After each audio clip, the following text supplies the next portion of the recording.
Welcome back to the Gridiron Expert, bringing you some of the best college football news, predictions, and analysis.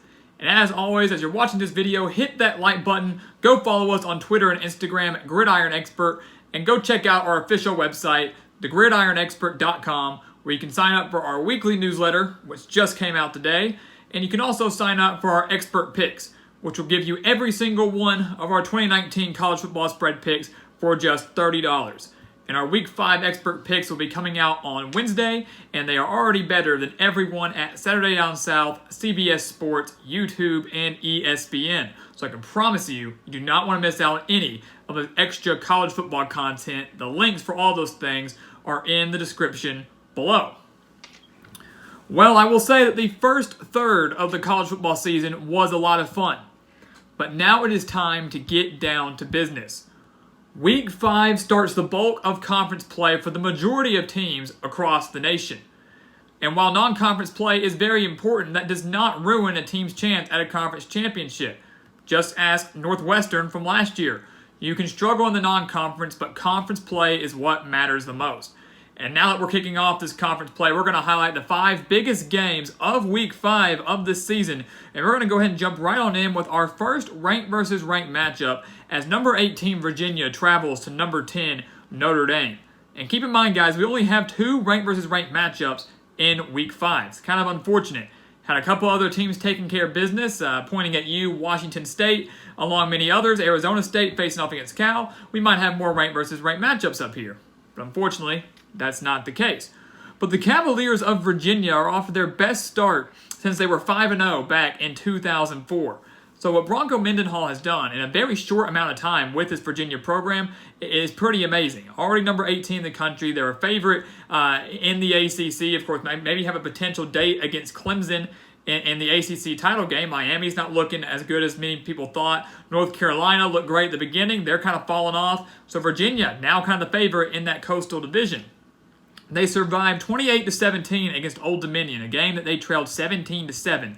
They also survived against Florida State a few weeks ago, just 31-24. So they've been prone to some fairly close games the past 2 weeks. How will they fare going on the road to South Bend? Well, the key in this game is, of course, going to be Bryce Perkins. And it sounds cliche to say that the key is going to be their quarterback.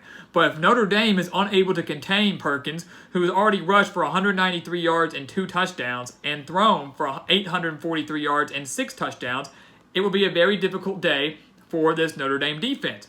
So that's the key, to keep Perkins contained and not allow him to extend plays outside of the pocket. Virginia's defense, I stressed it back in the preseason, one of the better against the pass, certainly one of the better against the run, allowing just 75 rushing yards per game and allowing just 18 points per game. That's all great until you realize that Notre Dame is more of a passing team. They're led by one of the better quarterbacks in the entire nation in Ian Book, already thrown for over 800 yards and 8 touchdowns. The offense for Notre Dame is averaging 39.3 points per game, and like Virginia, only allows 18 points per game. They're coming off a very emotional and heartbreaking loss on the road against Georgia, a game that many people thought would be an absolute blowout. Of course, we were not one of those people. But Georgia escaped with a 23-17 win, and of course, turnovers were a big issue for Notre Dame. Had they not had so many penalties, not had a couple turnovers here and there, they may have been able to go on the road and defeat the Bulldogs in Athens.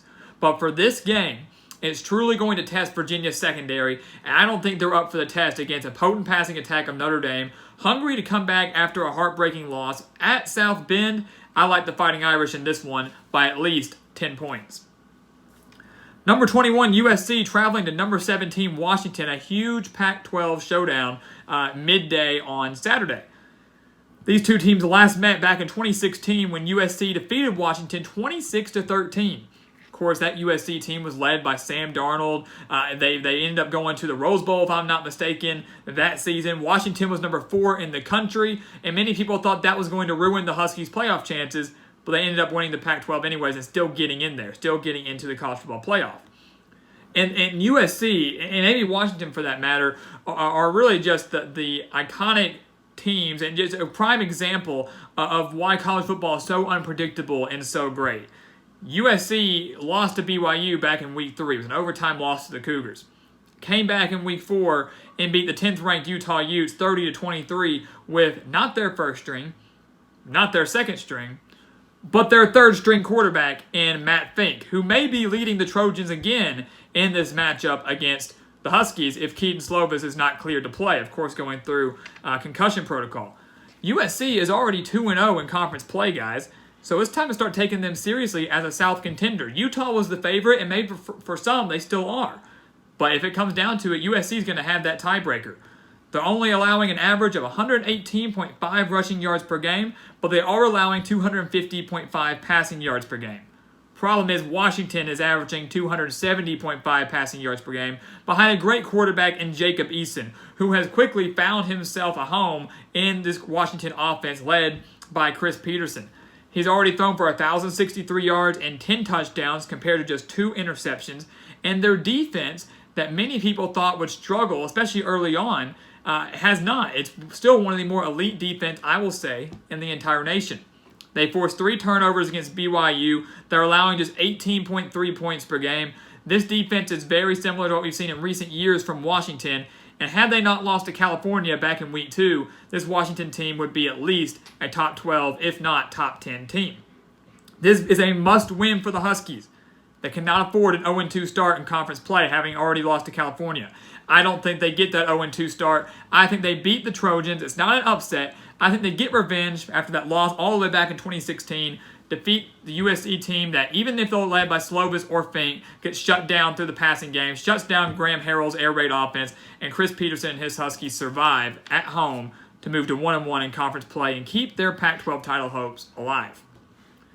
Another huge game we have up here right now, and like I said, we didn't have many. We had 2 ranked versus ranked matchups. We have Ohio State, Nebraska. That's where game day is going. We had to find 2 other ones, and this is one that really caught my eye. Unfortunately, if you don't pay for ESPN Plus, you're not going to be able to watch this game. That's one of the things I hate about these new systems. But number 24, Kansas State, is traveling to Stillwater to take on Oklahoma State. And the Wildcats have been, in my opinion, one of the bigger surprise teams already in this 2019 season. We had them on our teams trending up a few weeks ago, and right now I'm going to keep them there, especially if they beat Oklahoma State this Saturday. They're off to a 3-0 start under Chris Kleiman, who has done a phenomenal job first year with the Wildcats, coming over from North Dakota State of the FCS, and he did phenomenal things there, winning multiple national championships with the Bison. But many were concerned on how he was going to be able to transition to the FBS, and he's doing a great job in proving all the doubters wrong. Now, how has he done it, though? How has he started off 3-0 with the Wildcats? Well, he's done it with a fairly balanced offense, but mostly run-based. Kansas State's averaging 280 rushing yards per game.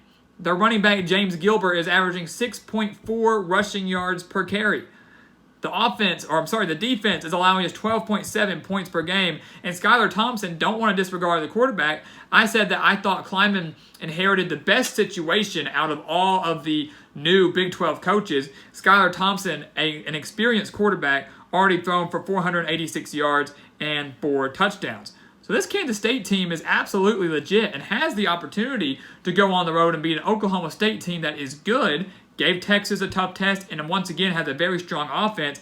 And this is also a series that Kansas State has dominated over the past 5 years, winning 3 of the past 5, beating Oklahoma State 31-12 last year, and last time they visited the Cowboys, beat them 45-40 as 20-point underdogs against the number 10 ranked Cowboys. So let's keep that in mind too. If history is any indication, we're in for another great game between Kansas State and Oklahoma State. But unfortunately for Chris Kleiman and his squad, I don't have faith that they're going to go on the road and upset the Cowboys. And yes, I'm going to say upset. Even though Kansas State's ranked, I think if Oklahoma State were to win this game, it would not be considered a big upset. The Cowboys are averaging 44.5 points per game, and Chuba Hubbard has looked like one of the better running backs in the entire nation. 6.2 yards per carry, already 642 yards on the ground, and 9 touchdowns. Like Kansas State, Oklahoma State has been very, very dominant on the ground. We mentioned Hubbard. They're averaging 270.5 rushing yards per game, but they also have a more balanced offense than the Wildcats. They also average 263.3 passing yards per game with Spencer Sanders, who has done a phenomenal job in his first year as starter for the Cowboys. This is a very balanced offense. This is an Oklahoma State team that I think can hang with anybody, especially in the Big 12. And at home, coming off an upsetting loss to Texas only by 6 points, I think they beat Kansas State dropped the Wildcats to 3-1. Hand Chris Kleiman his first loss with his brand new team, his first loss at the FBS level. And the Cowboys, once again, look like a kind of a dark horse sleeper pick in the Big 12. The winner of this game, I will say, is a dark horse sleeper pick in the Big 12. But once again, kudos and credit to Kansas State and Chris Kleiman and what they have done so early on in the 2019 season. All right, now it's the big one. The one that I'm sure will have no debate and no argument and no controversy whatsoever. Number 5, Ohio State traveling to take on Nebraska. Now, we all know Ohio State. They look like a college football playoff contender. They look like they could hang with any team in the country, the best of the best. Clemson, Alabama, Georgia, Oklahoma, LSU. They look like they could hang with every single one of them. Justin Fields is playing out of his mind, and the Buckeyes have outscored their 4 opponents already, 214-36. But this is the first true test for Ohio State. They've only played Florida Atlantic, Cincinnati, Indiana, and Miami, Ohio. This is the first true test. Indiana on the road wasn't that big of a deal and certainly will not be even close to the environment they will experience when they travel to Nebraska. Justin Fields is playing great. 880 yards through the air, 13 touchdowns. J.K. Dobbins is averaging 7 yards per carry. The defense is allowing just 9 points per game. They're averaging just 222 yards per game allowed as well. Like I said, this Ohio State team looks legit. Nebraska, on the other hand, they've had a lot of hype coming into 2019. Many consider them playoff dark horses, Big Ten title contenders, including ourselves. We thought that as well. But so far, they're 3-1, and they struggled against South Alabama in Week 1. They lost to Colorado after blowing a 17-point lead, and then narrowly beat Illinois 42-38 in Week 4. But that doesn't matter for us here at the Gridiron Expert. We're picking the Cornhuskers to upset the Buckeyes. We picked it back in the preseason, and we're sticking with that. We're not going to change it. And look, if it happens, fantastic. If it doesn't, oh well. You've got to be bold, ladies and gentlemen, and that's what we're doing. We're sticking with our preseason prediction. This is the first true test for Ohio State. I'm not saying they can't do it, but let's look at history. We mentioned Kansas State and Oklahoma State. Go back and look at history and how bad Ohio State has played on the road the past 3 years. They've lost at least one road game every year since 2016. In the past 2 years, they've been annihilated by Big Ten West opponents on the road. 2 years ago, it was Iowa. Last year, it was Purdue. I do not think Nebraska annihilates Ohio State, but I do think that Scott Frost has his team ready to go, and they upset the Buckeyes. They only lost 36-31 last year. In that season, they went just 4-8. Adrian Martinez is playing extremely well. They're averaging 38 points per game. They have a very balanced offense, 270 yards per game through the air, about 215 on the ground. Only key here is Nebraska has to cut down on turnovers. If they cut down on their turnovers, then they're good to go. They're absolutely good to go. They had 3 against Colorado. They had 4 against Illinois. They cut down on that, and when you're playing a team like Ohio State, you cannot afford to give the ball away. I think they clean up their act, and in front of a crazy crowd with College game day in town, Nebraska pulls off a monumental upset and the signature win of the Scott Frost era so far in Lincoln. In our final game we have up on the board, Washington State traveling to number 19 Utah. This game huge for both teams because both are 0-1 in conference play right now. The loser of this game is out of the race for the Pac-12 title. They're in separate divisions, I know. Washington State in the north, Utah in the south. But the loser of this game is done. And this is a bigger game for Utah because many had them picked to win the South. A heavy favorite. Not USC, not Arizona State, no one like that. Utah. It was Utah or bust. And if the Utes drop to 0-2, you can almost consider themselves done in that South Division. Washington State's coming off an unbelievable 32-point blown lead to UCLA, where Anthony Gordon threw for 9 touchdowns, and the Cougars still found a way to lose that game, falling to the Bruins, the winless Bruins, 67-63. They have also won the past 4 games against Utah, including a 28-24 victory against the Utes last year. And I will say this, Utah's defense I still think is one of the better in the country. I still believe that. They're coming off that loss to USC. They didn't look good, but Kyle Whittingham's going to have his team back on track for this game. I firmly believe that. But if this game becomes a shootout, And it very well could with Mike Leach's offense. It's averaging 52.8 points per game and 500 passing yards per game. If this game becomes a shootout, Utah won't be able to keep up, and Washington State will come on the road and get a huge win for this program and a huge win for this team that still wants to keep their Pac-12 title hopes alive. But I don't think it becomes a shootout. I think Utah is the toughest defense that Washington State has faced all season. I think Utah plays extremely well at home. Their season's not over yet. Playoff hopes, yes. But the Pac-12 title, no. They wake up, they get a stop against the Washington State offense, and they win this game in a close one, like it's been the past few years, at home against the Cougars. That is our prediction for the Utah and Washington State game that'll be played later on Saturday night. So now we're going to take a look at our Heisman Watch. Those are your top 5 games of the week. I think those are undisputed. I don't think you can say that there's another big game out there. The SEC doesn't have many big ones. We got 2 ranked versus ranked matchups in here. Then the other 3 have major conference implications. Those are the biggest 3. So, our biggest 5. And now we're going to take a look at the Heisman Watch. Of course, nothing's changed here, and nothing probably will change for a few weeks until someone makes their name known and really get some separation here. Keep in mind, guys, we're only entering week 5. There's not much that we can really change. Jalen Hurts, of course, still sitting up there. Once again, not in any order. He was on a bye week this week. Still same stats. 880 yards, 9 touchdowns to the air, 373 rushing yards, 4 touchdowns. Has the best QBR in the nation with a 96.8 QBR. They're going up against Texas Tech this weekend, a team that is only allowing 13.7 points per game and 133.7 passing yards per game. Problem is, Texas Tech allowed Khalil Tate at Arizona in their last game to allow for 314 total yards. Jalen Hurts, believe it or not, is better than Khalil Tate and will torch this Texas Tech defense for another big day for the Sooners offense. Tua Tagovailoa is next up on the board, 1,300 yards to the air and 17 touchdowns with just 0 interceptions. He has the second best QBR behind Jalen Hurts, 96.3, and he's going up against an Ole Miss team this weekend that's allowing 288.5 passing yards per game and just allowed Chase Garbers from California to throw for 357 yards and 4 touchdowns. California wasn't supposed to have that great of an offense. I still don't think they do.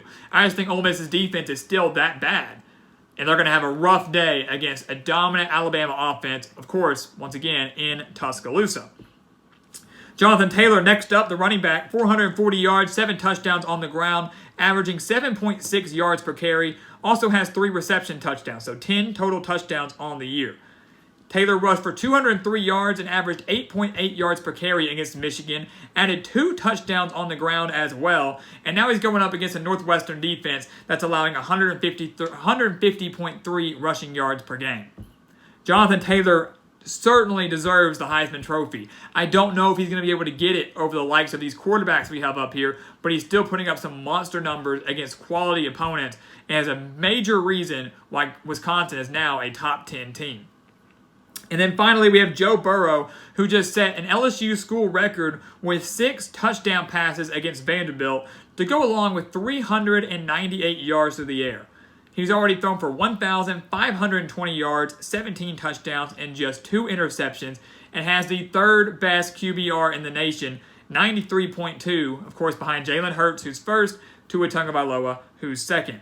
And the Tigers have a bye week this week before coming back. I believe it's against Utah State and then hitting the bulk of SEC play for them. So, once again, these are our top 4 players in the nation right now. Justin Fields is on the outside looking in. Same can be said for guys like maybe Sam Ehlinger or Trevor Lawrence, guys like that. But these, I think, are the undisputed top 4 teams in the country entering Week 5. And expect all of them, except for Burrow, who has a bye week, to put up some major numbers once again and continue their race and continue to stat pad pretty much as they try to get that invitation to New York later on in December. So your top 5 biggest games of Week 5 is going to be a huge week. Conference play is really getting underway this week, and this is once again where it starts to get fun and where it really starts to get serious.